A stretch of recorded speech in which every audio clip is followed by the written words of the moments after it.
Quiero dar la bienvenida a un amigo, a un personaje de la economía y de Bolivia, reconocido mundialmente, porque vale la pena hablar de las cosas que sabemos y que a veces callamos. Estoy con el ministro de Economía y Finanzas, Luis Arce. Bienvenido al programa una vez más, bienvenido a lo que es del escritorio de Toto, Luis. Toto, muchas gracias por la invitación al nuevo programa. Un saludo cordial a los televidentes. Contento de estar en tu nuevo programa, ¿eh? Gracias, gracias. Sí. Aquí voy a sentir más íntimamente porque después aquí se me dio muy formal y no soy tan así. Quería que hemos hablado tantas veces de economía y tantas veces has acertado. Tantas veces hablábamos de los opinólogos y todo lo que sabemos, agoreros que persisten en su trabajo. Y luego las cifras son tan devastadoras en lo cierto que luego aparecen otra cantidad de miradas, de palabras que quieren distorsionar eso. Has dado un informe hace un poco días atrás sobre lo que es el estado de la economía actual. Está creciendo en todos los niveles, menos en el tema de demanda del gas. ¿Qué nos puedes decir de aquí adelante? ¿Cuál es tu perspectiva? No sé si tienes un cierre aquí y mirando hacia adelante. Bueno, primero, en la evaluación que se hace en estos meses de la gestión 2019, es bastante positiva toda la economía boliviana, ¿no? Hay indicadores como los depósitos de la gente en el sistema financiero que siguen subiendo, el crédito que los bancos dan a la gente también sigue subiendo, la recaudación de los impuestos que generamos también sigue subiendo. Vemos que los sectores económicos están dinámicos, todos, y el problema que tenemos exclusivamente viene por una disminución de demanda externa, por un problema que atraviesa Argentina, Brasil, que todos conocemos, que es lo que básicamente está haciendo que estemos exportando menos volúmenes, no porque no tengamos, sino porque no hay la demanda, y por lo tanto eso es el único elemento que nosotros vemos con preocupación, que además ya lo habíamos dicho, ¿no? Yo cuando estaba asumiendo el ministerio otra vez en esta gestión, identificaba 3 riesgos, les decía, cuidado con Brasil, cuidado con la Argentina y cuidado con el señor Trump, les decía, ¿no? Sí, tal cual. Entonces, y eso es lo que está pasando. Argentina, en realidad, pese a todas las medidas, el apoyo del Fondo Monetario para poder sacar esa economía de la crisis, los nuevos desembolsos que le han dado el fondo a la Argentina, no han sido suficientes. Uno va a la Argentina, hace poco estuvimos con el presidente también en una reunión con Mercosur, mucha gente llena las calles de Lavalle, por ejemplo, allá en Buenos Aires, cambiando dólares. Se proliferaron los librecambistas. Hay definitivamente un estancamiento en el aparato productivo argentino, hay un caos en los ingresos de los argentinos, en realidad problemas serios en Argentina. En el Brasil lo propio, aunque es una crisis muy diferente, no viene por deuda externa, sino por deuda interna, es más fácil de manejar, lo están tratando de hacer, pero igual tienen problemas tratando de resolver el tema de pensiones, por ejemplo, que siguen y siguen discutiendo cuál va a ser la reforma al sistema de pensiones, que implica mayor edad para jubilación, menos jubilación, ¿no? O sea, todo lo contrario que uno esperaría, porque la situación del tema de pensiones es delicado, la deuda interna que tiene Brasil es muy alta y se ha recrudecido, por lo tanto, por las medidas que ha tomado el Brasil, la pobreza. Y entonces los dos temores que teníamos se han ido nomás concretizando y todo lo que han hecho hasta ahora los gobiernos de turno de Argentina y Brasil no han sido suficientes o definitivamente no han dado resultado en la línea en que la gente esperaría, que haya más crecimiento, que haya más empleo, más ingresos. Eso no hay. Y el tema del señor Trump tampoco ha desaparecido. La guerra comercial. Sigue, aunque algo más laxa porque ya están permitiendo algunos productos que entren, otros productos negociando por aquí y por allá, pero ya no es la economía de Estados Unidos desde hace antes del señor Trump y tampoco la China es la China que conocíamos antes. Hay efectos que están afectando la economía mundial. En Europa existe también lo propio, hay efectos, también hay una pelea Europa-Estados Unidos por comercio, ¿no? Que hoy todos empiezan a ser neoproteccionistas de sus economías. Claro, beneficio para ellos, pero un efecto mundial, porque todos habían puesto los ojos en venderle, que era un mercado atractivo, Europa, Estados Unidos, en fin, y ahora con las políticas conservadoras empieza a retenerse la economía, a detenerse, a ralentizarse la economía mundial, y eso tiene una repercusión en los países vecinos. Ahí estamos viendo cómo varios países de la región, aparte de la Argentina y Brasil, que sabemos que están en problemas per se, pero que también tienen adicionalmente a eso, que algunos de beneficiarse y otros de no poder insertarse en este nuevo reordenamiento mundial, está afectando también a otros países de la región. Entonces uno mira como que hay una desaceleración en los crecimientos de toda América Latina, que ha sido ratificado en el último informe de la CEPAL, cuando la CEPAL nos dice, bueno, yo tenía previsto que ustedes crezcan como promedio en América Latina en este año, pero no van a crecer, van a reducir el crecimiento, y ha puesto una tasa de crecimiento negativa para América Latina en esta gestión 2019. Habla de un promedio de todos los países, de toda México América a Latina. Argentina. Ya. Así es. Entonces todos en promedio, en lugar de crecer, vamos a decrecer, dice. Este es un síntoma, claro, de que el contagio que se ha dado, ¿no? de la pelea, la lucha comercial que existe, está afectando a algunas economías de la región, está haciendo ralentizarse. Adicionalmente, sumado a ese hecho, a la crisis argentina y brasilera, tenemos un panorama muy sombrío para el promedio de la región. Y en ese mar de tormentas y de problemas que se avisoran en la región, Bolivia sigue surgiendo como el país que va a crecer más en la gestión 2019. Una cosa es el promedio, donde estamos todos ahí, y las matas malas de otros nos afectan para el promedio, pero como país no es así. No es Eso así. para tenerlo claro con algunas personas. Así es, ¿no? Así es. Vamos a estar por encima, por supuesto, del promedio, que es negativo. Claro. Nosotros vamos a tener un crecimiento mucho más alto y, de acuerdo a las propias estimaciones de organismos internacionales, la propia CEPAL, que ha hecho su propia estimación con estas nuevas proyecciones, Bolivia va a seguir liderizando el crecimiento económico en la región.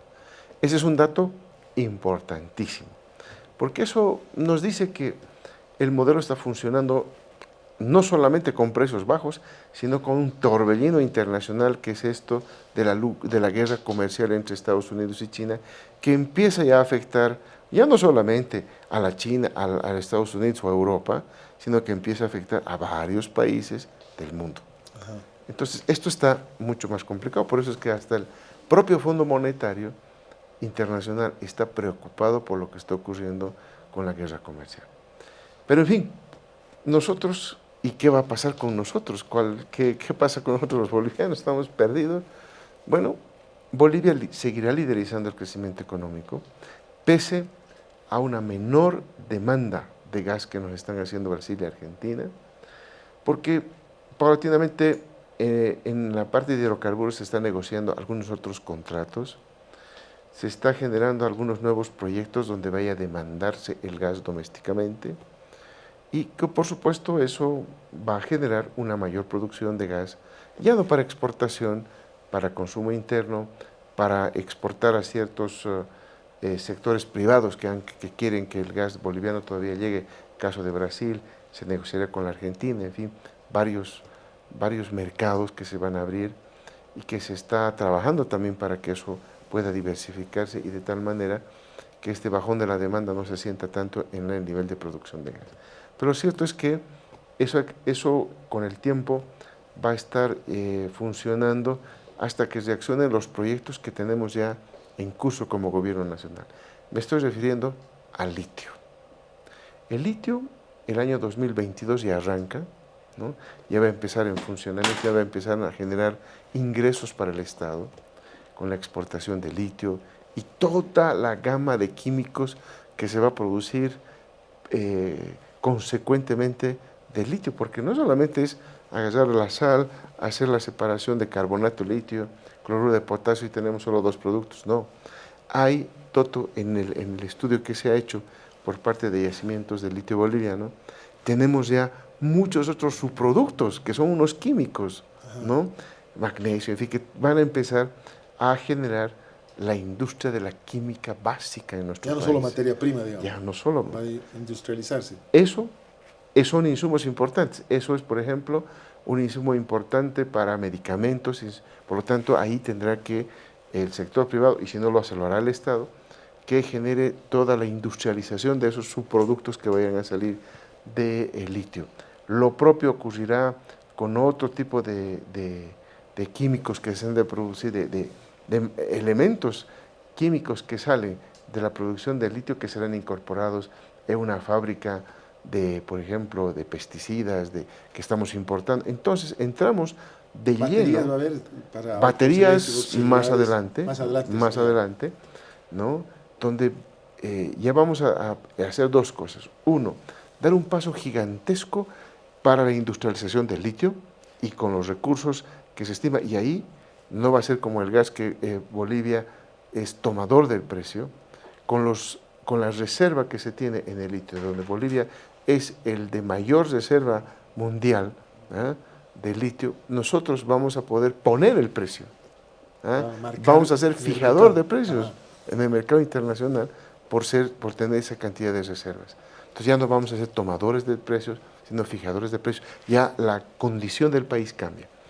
Adicionalmente, damos el paso fundamental. Ya lo hemos hecho con la petroquímica, con las plantas separadoras de líquidos, que estamos generando varios productos que son insumos para la industria, pero también el litio va a generar estos nuevos productos, y entonces la química básica, que es la base de la industria de un país, va a empezar a tener materia prima, y ahí viene la industrialización de muchos, y viene la imaginación de los otros bolivianos para hacer lo que queramos con estos químicos que vamos a obtener del litio, de la petroquímica, en fin, para poder impulsar un verdadero proceso de industrialización, y más importante, Toto, un proceso de sustitución de importaciones, ¿no? Hasta ahora, muchos de estos productos los estamos importando. Por ejemplo, para el sector agropecuario, estamos importando pesticidas y una serie de agroquímicos que vienen desde la China. Ajá. Wow. ¿No? Desde la China estamos importando para el oriente boliviano, para la producción agropecuaria, esos insumos. Cuando nosotros, paulatinamente, vamos a tener la capacidad de producir nosotros mismos esos, y vamos a sustituir la importación, y quizás, y esa es la perspectiva que tenemos, más bien vayamos a convertirnos en exportadores de esos productos también. Entonces, ese es el panorama. Luego viene también el tema del mutum. Bolivia, ¿no?, estamos hablando más o menos 2022-2023, donde va a arrancar el tema del mutum. ¿Qué va a hacer el mutum? No solamente es la producción del hierro, ¿ah?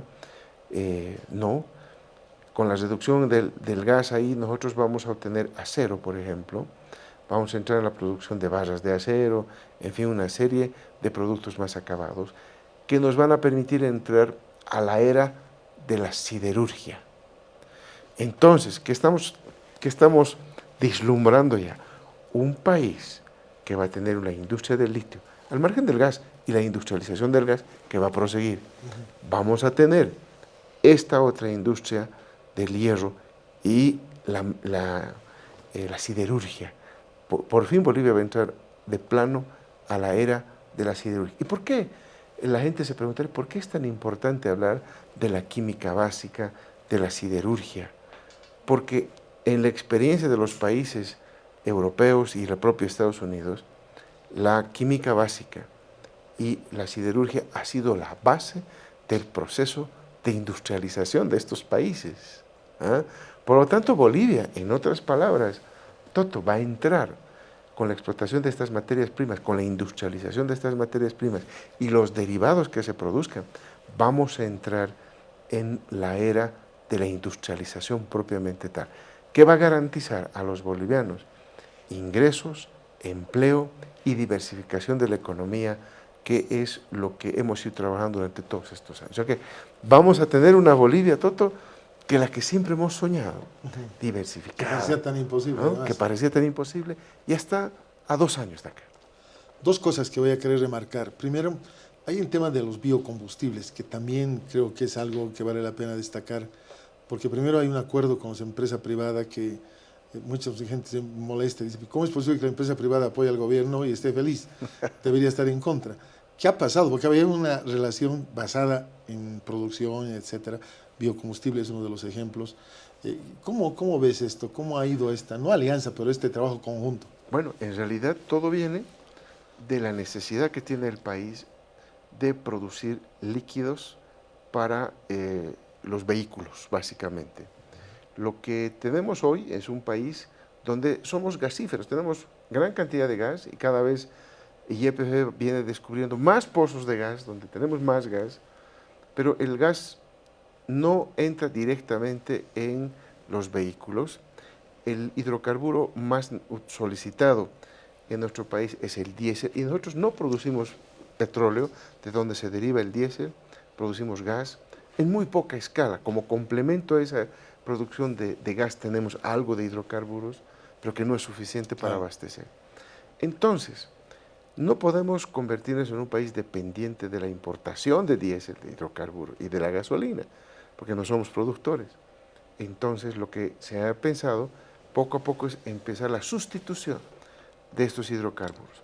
Primero con el alcohol anhidro, que es un alcohol que se combina con la gasolina y que rinde un octanaje razonable para los vehículos y que pueda generar, y lo importante de este alcohol anhidro es que es renovable, que lo podemos producir. Es más, ya lo estamos produciendo. Entonces, es una mezcla. Pero la sustitución más importante va a ser cuando arranque el proyecto del biodiesel, que puede ser una parte, como ahora se está haciendo, se produce la materia prima en el agro para producir un porcentaje que se combina con el diésel importado, pero también está en el programa de gobierno y está tanto en el tapete de discusiones lo que se llama el Green Diesel. ¿Qué significa esto? Son tecnologías que hoy se está aplicando en muchas partes del mundo, que por ejemplo pasan por utilizar la grasa animal para generar diésel, pasa por reciclar todos esos aceites que nosotros, Toto, diariamente en la cocina desechamos, claro. ¿no?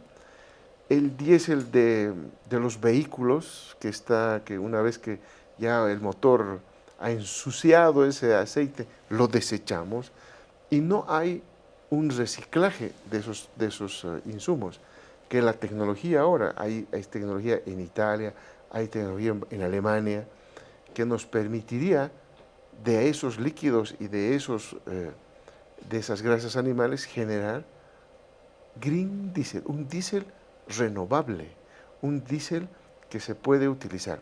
Adicionalmente de esto está pues la producción que puede venir del agro, donde también se puede utilizar varias plantas, incluida la soya, la palma verde, la moringa aceitera, en fin, varios productos que pueden servir de insumos para la producción de diésel. En otras palabras, vamos a entrar, ¿no?, en una sustitución de esas importaciones de diésel con producción ya sea de biodiesel o de green diesel, ¿no?, para poder ser autosuficientes y poder dejar de importar un insumo importante para el agro, fundamentalmente. O de subvencionar, que era el tema. Y, por supuesto, el efecto colateral de esa mayor producción va a ser que la subvención, por supuesto, que hace el Tesoro a estos combustibles va a disminuir. Ojalá podamos llegar a cero. Ojalá. Sí, pero aunque vamos a necesitar importar todavía para mezclar lo que decías, ¿no? Si nos vamos, en el caso de la gasolina sí estamos mezclando. Claro. En el caso del diésel puede ser una mezcla, pero también puede ser ya una producción más, con una tecnología más avanzada. La recuperación de esos desechos de aceites y todo. Así es. Interesante. Un tema, tú has debido escuchar, todavía no he visto yo, no he estado tan atento, puede ser, de propuestas en el plano económico, de todo lo que se avecina para las elecciones, de candidatos y todo. He escuchado que van a gastar dinero en otras cosas del que hay. La pregunta es, ¿cómo van a producir ese dinero para gastar como hay ahora, ¿no? Entonces eso quisiera que más o menos aclares. Si has escuchado tú alguna propuesta, si bueno, tienes... están en la página web varias, en realidad creo que todos los programas ya están en la página web. Ajá. Para que la gente pueda analizarlos, leerlos y definir su voto. Pero en la parte económica a mí me queda claro que hay muchas propuestas que están hablando en realidad de retroceder. ¿Ah? Ajá. De retroceder, de que ya el Estado no maneje, por ejemplo, los recursos estratégicos, que es en realidad la base de nuestro modelo actual, los recursos naturales, los hidrocarburos, el litio, el hierro, ¿no? La electricidad. Eso, de ahí se generan los excedentes para hacer la redistribución del ingreso en el país para las personas y para generar la nueva economía con la nueva base económica, con la nueva industria. Pero hay propuestas ahí donde más bien se retrocede. Y como tú bien dices, en la parte del gasto dice, vamos a redistribuir. Entonces ahí la pregunta es acertada.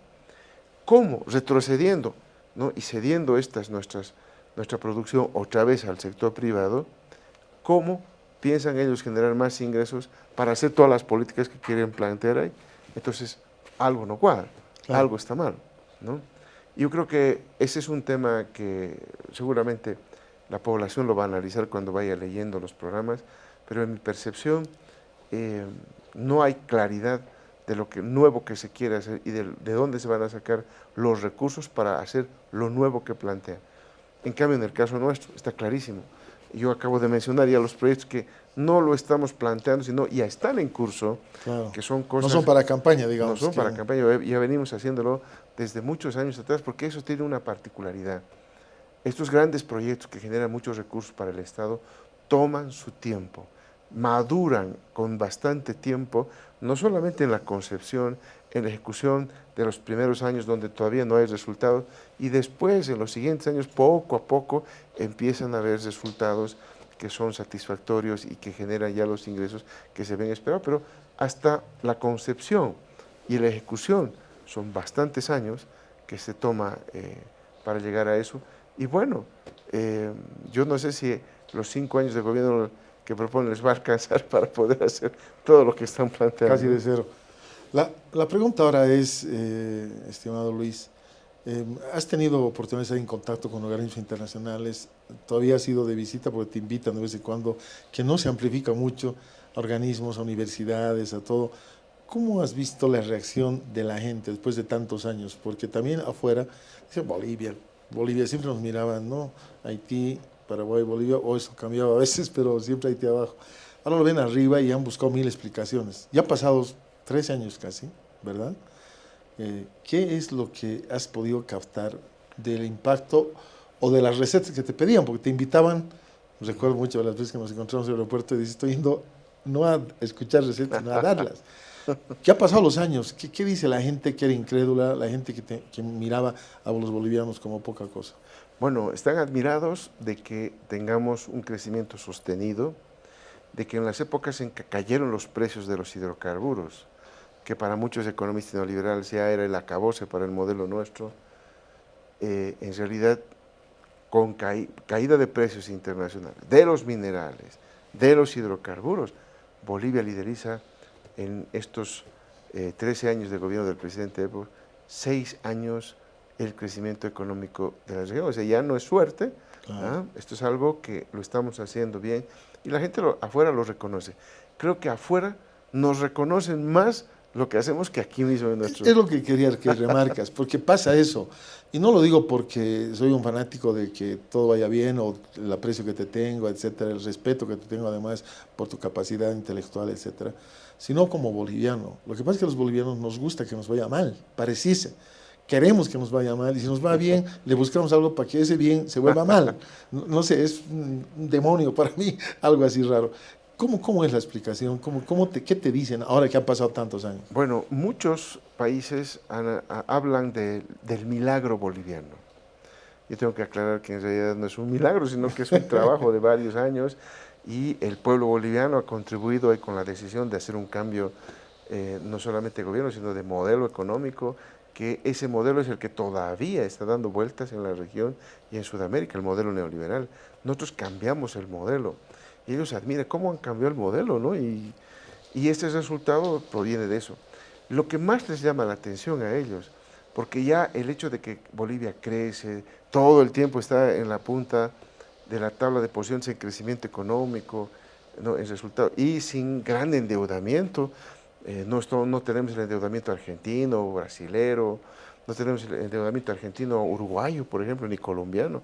Tenemos un endeudamiento controlado, ¿no? Por lo tanto, los parámetros que a ellos les llama la atención es ven sus economías sobreendeudadas, ven sus economías con crisis, con inflación, con fuertes devaluaciones, con recesión económica, y dicen, bueno, ¿qué están haciendo ustedes los bolivianos para tener una economía donde crecen, donde el tipo de cambio es estable, donde la inflación es menos del 2% al año, donde ustedes están controlando y creciendo el sector productivo? ¿Qué están haciendo? Esa es la pregunta que se hace. ¿Y qué respondes tú? Bueno, ahí les explicamos lo que hemos hecho, la recuperación de los recursos naturales, la redistribución del ingreso, todo lo que hemos hecho. Y ellos se quedan mucho más todavía impactados cuando les hablo de los resultados sociales, Toto, ¿eh? Los resultados sociales que Bolivia no solamente lidera los datos económicos de la región, cuando hablo de la región hablo de Sudamérica, sino también liderizamos de lejos los resultados sociales en la región. Bolivia es el país que más ha reducido en estos 13 años la pobreza extrema, la pobreza moderada en la ¿De región. cuánto a cuánto? ¿Cuánto teníamos cuando era el Cuando 2006? llegamos al gobierno, la pobreza extrema estaba en 38%, es decir, 38 de cada 100 bolivianos vivían con menos de $1 diario en el bolsillo. Es como si en este momento, digamos, con menos de 7 bolivianos al día una persona podría vivir. Eso es la pobreza extrema. Y todavía hay que decirlo, porque no hemos concluido el trabajo. Hay que seguir trabajando en esto. Tenemos todavía... ¿Pero a dónde bajamos ya? ¿Del 38 que había estamos del 38 al 15%. Ajá, más de la mitad. Más de la mitad. Entonces, por eso es que el presidente está entusiasmado cuando ve los resultados que hemos hecho en estos años y no ve, evidentemente, imposible alcanzar una pobreza extrema al 2025 de menos del 5%, que es la meta que ya nos ha dado. Él quiere terminar el 2025 con una tasa de pobreza extrema menor al 5%. Entonces, hay que hacer varias cosas acá. Hay que trabajar, pero es posible hacerlo. Y Bolivia es el país que más ha bajado, más de 20 puntos porcentuales, como puedes ver en las cifras, hemos bajado en la pobreza extrema en la región, que supera, por supuesto, con creces a todos los países, ¿no? Nos sigue el Perú, que creo que tiene como 12%, una cosa así, pero no, Bolivia está de lejos el país que más ha reducido. Otro dato importante que tenemos es que la desigualdad medido por un coeficiente de medición internacional que se llama el coeficiente de Gini, Bolivia ha bajado de 0,60 a 0,42 y de ser el penúltimo, porque junto con Brasil éramos el país peor distribuido del ingreso, ahora estamos en el promedio de América Latina en la distribución del ingreso, donde evidentemente Uruguay es el país que más se destaca en la mayor y mejor distribución del ingreso que se tiene en la región. Pero entonces, miren ustedes, hemos conseguido eso. Luego, otros indicadores importantísimos como la relación entre los ricos y los pobres, ¿no? Cuando hacemos la comparación de lo que ocurría con el decil más pobre de la población y el decil más rico, vale decir, el 10% de la población más pobre de Bolivia, y comparamos sus ingresos y su riqueza con el 10% de los más ricos, esa diferencia en Bolivia el año 2005 era de 128 veces. 128 veces. Por poner un ejemplo sencillo que siempre lo doy. Si el 10% más pobre en ese momento tenía un boliviano en el bolsillo, este 10% más rico tenía 128 bolivianos en el Cada bolsillo. día. Entonces, realmente era una diferencia abismal. Esa diferencia la hemos bajado a menos de 40 veces ya. Y eso no los hemos hecho pobres a los ricos. Hemos enriquecido a los pobres. A tal punto, Toto, que cuando uno revisa el Banco Mundial, por ejemplo, el Banco Mundial sacó una publicación, hizo un estudio, el Banco Mundial, que lo publicó en su web, está en la página web, y no creo que el Banco Mundial sea masista, Toto, ¿eh? Sacó fuerte.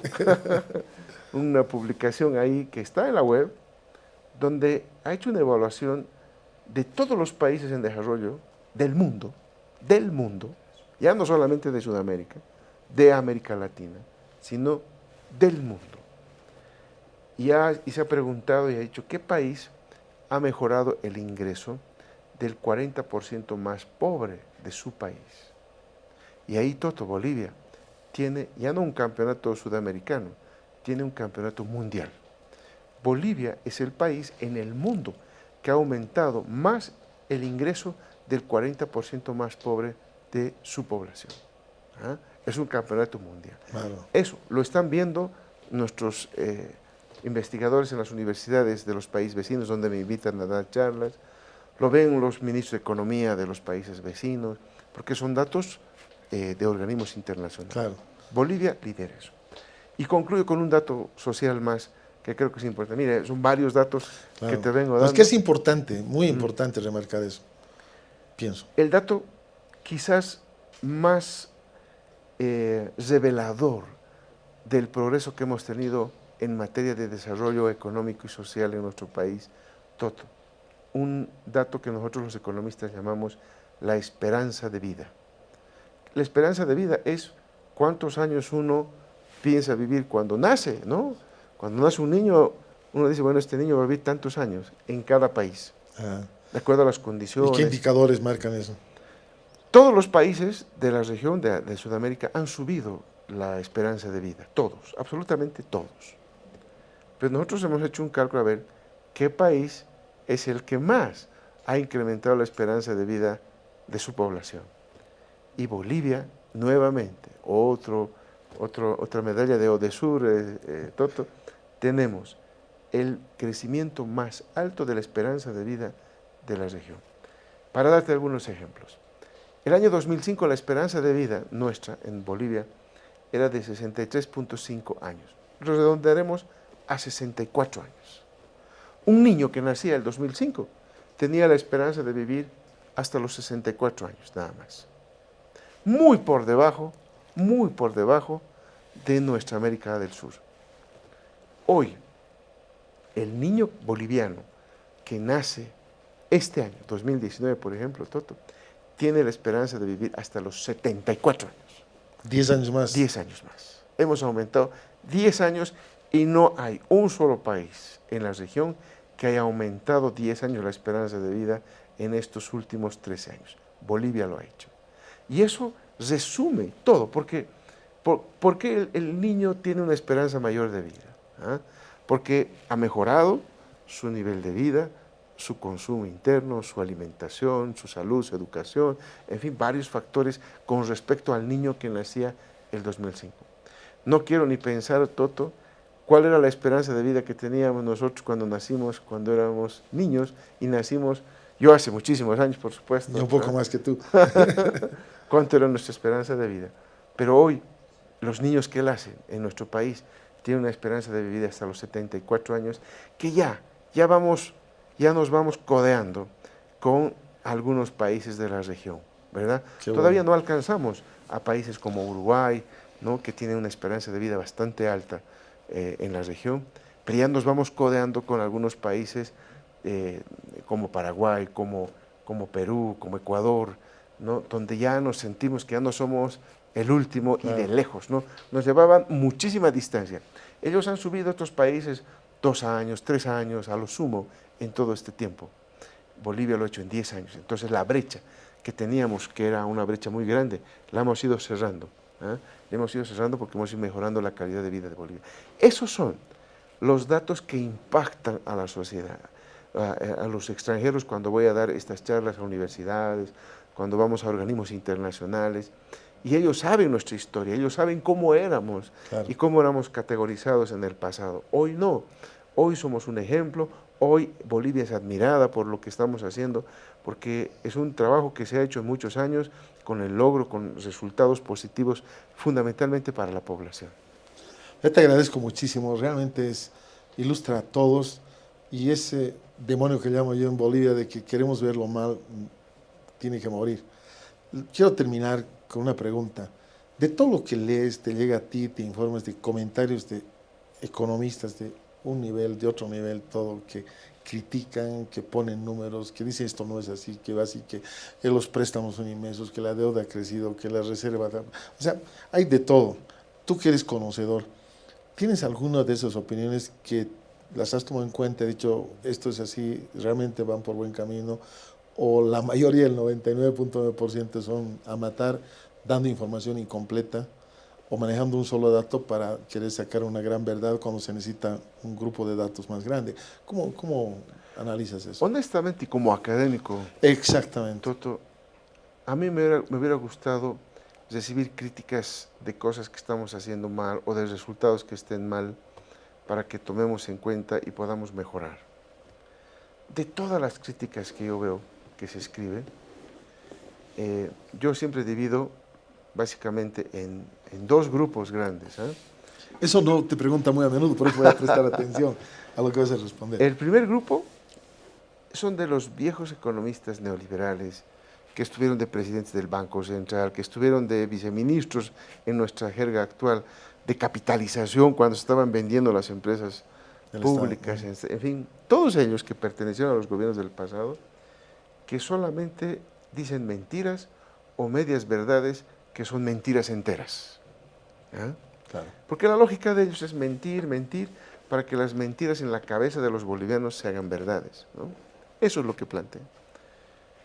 Y hay un porcentaje lamentablemente pequeño, lo que dice bien de lo que estamos haciendo, pero evidentemente hay que tomar en cuenta que yo lo catalogo entre un 1,5 y un 2%, Sí, tampoco. donde realmente hay cositas que yo he leído y digo, sí, esto hay que tener cuidado, a ver, analizaremos, creo que no estamos haciendo bien, y que se ve eso en algunos medios de comunicación, pero no son estos artículos los de los más leídos o tal O vez amplificados. difundidos Sí. medios de comunicación. ¿Ah? Hay algunas investigaciones también que yo he visto en algunas facultades, en las universidades, donde también han tocado temas que merecen tomarse en cuenta, incorporarse, mejorarse, ¿no? En lo que estamos haciendo. Pero lamentablemente es muy poco el porcentaje. Yo digo, quizás eso es bueno, quizás hay cosas muy buenas que estamos haciendo, que la gente lo percibe y que evidentemente no todo es perfecto, hay un pequeño margen para poder mejorarlo y recibir ese insumo de, entiendo, esta gente que realmente es intelectual, porque un intelectual no es uno que repite cosas que no dieron resultado, que fracasaron, como aquellos economistas que siguen proponiendo y siguen defendiendo el neoliberalismo, por ejemplo, que hoy en día está cuestionado, ¿no? El propio señor Trump de los Estados Unidos ha cuestionado la globalización, ha cuestionado el libre comercio y se ha convertido en un neoproteccionista, ¿ah? Que ha generado toda esta pelea que estamos hablando hace un momento atrás. Entonces, ya el neoliberalismo hay que cuestionarlo, no solamente en nuestro país, que nos pueden decir, ustedes son marxistas, son revolucionarios, pues no lo quieren al neoliberalismo, pero ya está, en el mundo desarrollado ya está cuestionado, ya está cuestionado en la práctica, ya en la globalización ha sido cuestionada por el señor Trump y su gestión, porque ha afectado a los Estados Unidos, no había sido una política que genera beneficios a todos, no, genera, ¿no?, esos problemas y ahora ahí están enfrentando entre ellos. Pero lo cierto es que para nuestro país, esos intelectuales, no sé si pueden llamarse intelectuales, porque hay que reflexionar, hay que revisar, hay que ser objetivos, como estos otros, que yo creo que han hecho y son por lo que yo he podido leer, han sido trabajos que no se difunden, medios de comunicación que no son muy generalizados en la opinión pública, pero donde he visto cosas e ideas interesantes como para tomarlas en cuenta, reflexionar en nuestras equivocaciones que podemos estar haciendo, y te debo ser sincero, muchas de ellas han sido insumos para que mejoremos algunas cosas en la gestión. Entonces, esto es importante, terminando así un poco de esto del escritorio de Toto. Has caminado muchos años, has tenido un break difícil en tu vida, que lo has vencido, gracias a Dios, digo yo, y obviamente tu fe también de creer, seguir para adelante en ese sentido. ¿Cómo ha cambiado Luis Arce desde que el día que entró al Palacio lo conoció por primera vez a Evo Morales, ahí cuando tomabas posesión? Sí. No te conocía a él, tú no lo conocías a él, eras parte de un grupo que hasta ahora me recuerdo el nombre, Los duendes. los famosos duendes. Hoy día, 3 años después, listos para enfrentar una elección, todo lo que es el movimiento al socialismo, este gobierno, el proceso de cambio. ¿Cuánto ha cambiado, Luis Arce, en las experiencias que has tenido? Porque la economía es lo más frito. Puedes tener otro ministerio, ahora se ha vuelto salud, ahora se ha vuelto muchas cosas porque la gente protagoniza otro tipo de problemas. Hablaré con la gente de su lugar, de esa área. ¿Cómo ha cambiado, Luis Arce? ¿Qué has aprendido de la vida? Bueno, muchísimo, muchísimo. Si lo ponemos en términos académicos, gracias a que he estado manejando tantos años al ministerio, creo que he hecho un postdoctorado en economía, todo, porque realmente ahí es en la práctica, ¿no? Y tienes muy poco tiempo para la investigación, para la reflexión, hay que tomar decisiones casi inmediatas, pero yo creo que toda ese bagaje, esa experiencia, por supuesto que transforma al hombre que entró el año 2006 al gobierno con el presidente Evo. Ahí éramos un economista, un profesional que tenía bastante experiencia en el Banco Central, pero que nunca había estado manejando la política fiscal ni la política económica, solamente veíamos la política monetaria, políticas de reservas, en fin, todo ello. O sea que ha sido un aprendizaje día a día, ha sido un constante mejoramiento de mi conocimiento, de mi experiencia y de la toma de decisiones, un constante afinamiento de la toma de decisiones para que lo que se decida repercuta cada vez de mejor manera en la población. En fin, yo considero que por supuesto no puedo ser ya el joven profesional, diría yo, que entraba cuando teníamos 42 años a manejar el Ministerio de Economía.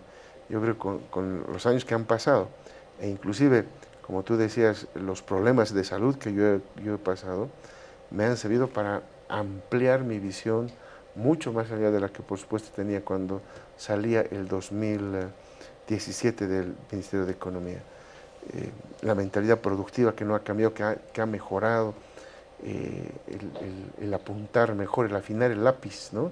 Para tener una mejor y mayor precisión en lo que Bolivia tiene que ir, es lo que tengo en la cabeza y es lo que trato de transmitir a mis alumnos en la universidad.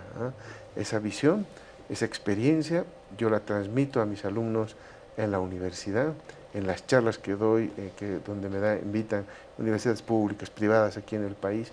Trato de transmitir todo eso porque creo que soy un privilegiado, Toto, de haber estado manejando tanto tiempo el país y, por lo tanto, haber tenido la oportunidad de conocer todos los menjunjes que están ahí adentro y que es necesario aprender y qué mejor transmitir a las nuevas generaciones de economistas en la universidad, que se formen mucho más, de una manera mucho más completa y a la luz de la experiencia.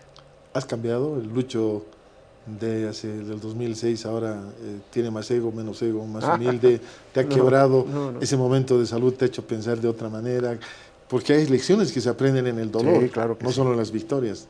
Claro que sí. En la parte profesional creo que esos son los cambios. En la parte humana creo que no he cambiado. Es más, me sigo reuniendo con mis mismos amigos de infancia, sigo teniendo las mismas debilidades por la música y por todo y el deporte que siempre las he tenido y espero preservarlas porque es lo que a uno lo hace más persona, creo yo. No creo que haya cambiado, yo soy una persona humilde, nunca me he jactado de muchas cosas. Así es.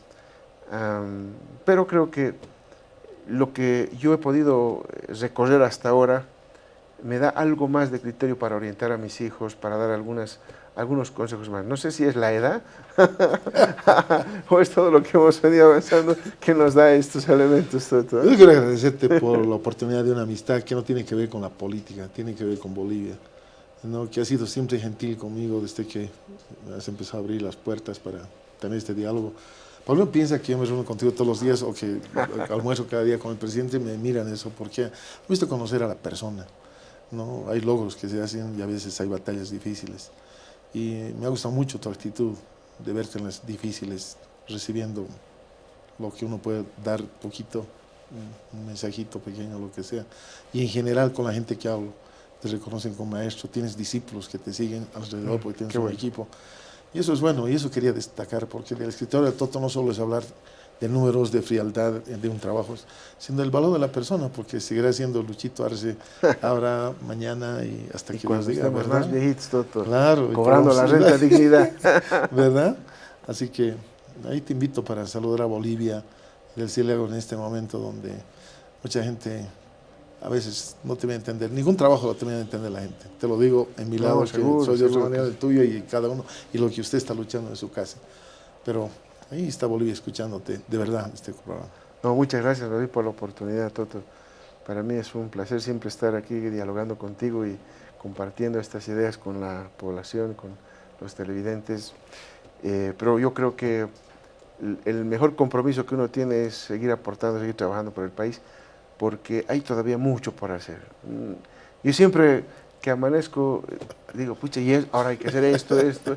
Nunca la agenda está vacía, siempre hay algo que hacer, Toto, y comprometido siempre con el país para seguir aportando. Te bendigo. Toto, Te doy gracias. un placer. Gracias. Gracias a ustedes por compartir otro tiempo más del escritorio de Toto.